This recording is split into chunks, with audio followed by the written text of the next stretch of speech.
So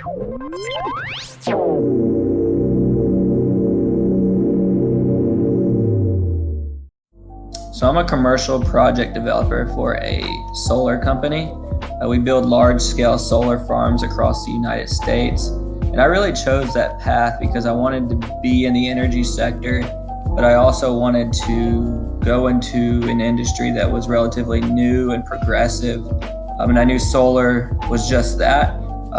And the reason why I wanted to be a relatively new industry is because I wanted to grow within the industry or grow with the industry. So going into solar at the age of 18, 19 years old, it helped me understand everything from the roots while solar was still new.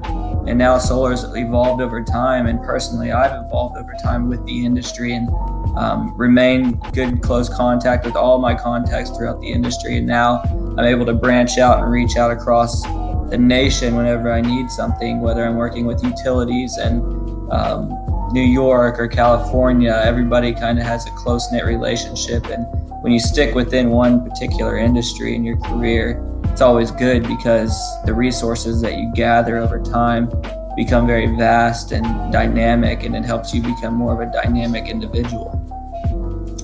And so some advice I would give my younger self is to have more focus in my younger grades and have a goal to get into a top tier university. I wish I would have understood the impact of going to a top tier university earlier on. I would have worked a lot harder because later on in life, when you're getting into your career, believe it or not, it matters what your background is.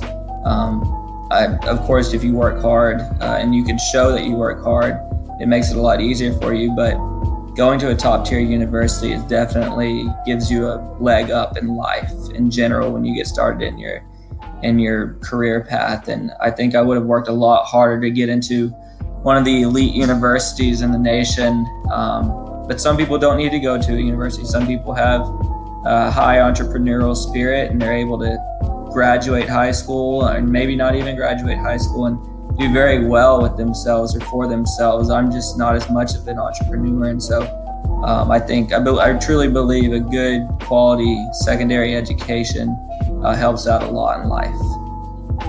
Technology to improve communication is huge. I think everybody understands at this point that we need it. During the coronavirus, everybody's learning from home, or we're all having meetings via Zoom or Skype. So communication is so key, and you're starting to see it now where when I came up through school, we all started using computers at an early age, but our parents or the older groups of people, they didn't have to accommodate themselves to computers as much before all this, and now you can certainly see that technology is catching up with everybody, and everybody has to adapt to it. And so it's crucial at this point to keep anything going, to keep the world moving. We all have to maintain use of technology to communicate with across the world. I mean, it's a globalized economy now, and everybody needs to be able to communicate. You can't do that without technology, and you have to be well-rounded in it. You can't get on a big meeting with customers and then something goes south with it and you're not able to fix it, so the meeting's just done. You need to be able to fix the issue right then and there, which means you need to be well-rounded with the technology that you're using. And I use technology for career development as well. As I spoke earlier, that this is a new industry that I'm in. The solar industry is very new, so I have to learn as quickly as possible when things change within the industry.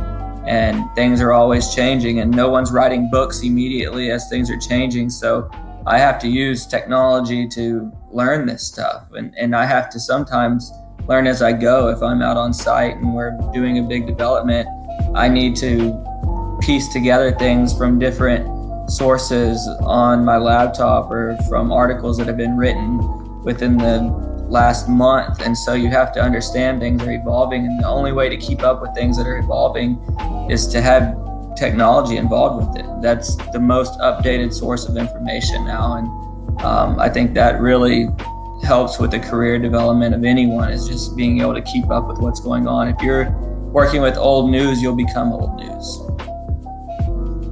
To me, success is really enjoying what you do. I never say that I have a job. I never tell anybody I have a job or I dread going to work. Success to me is where I'm on my toes and wanting to go to work on Monday morning. During the weekends, it's all I'm thinking about, and churning ideas in my head to be able to get back to the office and start working. And so success to me is whenever you really feel excited about doing something that you're working towards. And whether it's when we're younger, we're playing football, it's something that we're excited to go to football practice, or we're excited for the Friday night game. It's just like that for me now in my career, is that I'm excited to go to work every single day because I truly feel like I'm a professional at what I do, so I take pride in it. And so success to me is just really being excited about what I'm doing and work with passion on the output of my product that I'm creating in my environment. And I think people understand whenever you're passionate about something, and they appreciate that, and they appreciate working with someone that feels very passionate, and that creates a lot more success for you because everything goes word of mouth from then on. Anybody you work with, if they tell that you're passionate and you're knowledgeable in what you're doing, that they'll relay that message to other people and recommend them to go talk to you. And it turns you into a true professional throughout your career. And so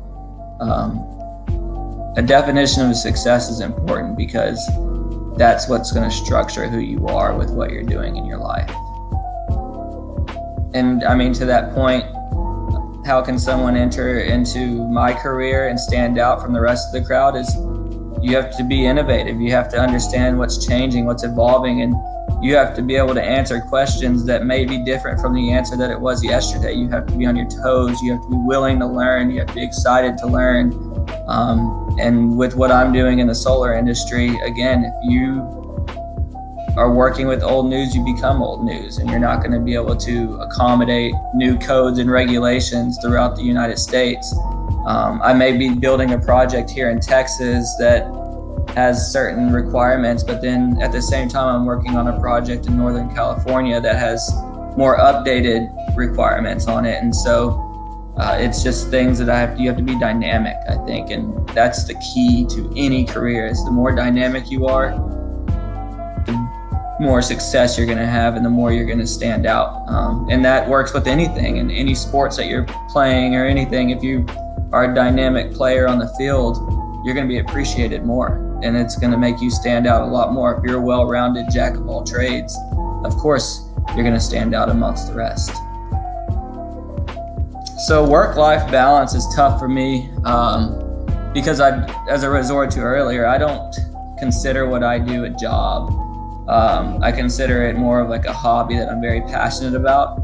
So my work-life balance personally is, from an outsider looking in, I focus on my job and my career 24/7. It's something that I really enjoy doing, and that's part of my success, is I enjoy what I do, and I don't ever want to stop thinking about my job or my career path or what I'm doing. So the work-life balance is positive for me because I enjoy what I'm doing and it makes me happy. And that's important, is to be happy with what you're doing. And if you're happy with what you're doing, then work-life balance will balance itself out. What I like best about working in the field I'm in is that I'm building these structures, these huge structures across the nation. And so maybe one day later on in life, I'll be traveling with my kids or a family, and we drive past something that I built 10 or 15 years ago and it's producing energy, and I can point at it and tell them that I was a part of that development. My great-grandfather was a big part of my life when I was growing up, and he had developed out the Alaskan pipeline, and that was always stories he told. And he did that 40 or 50 years ago, and it's still there producing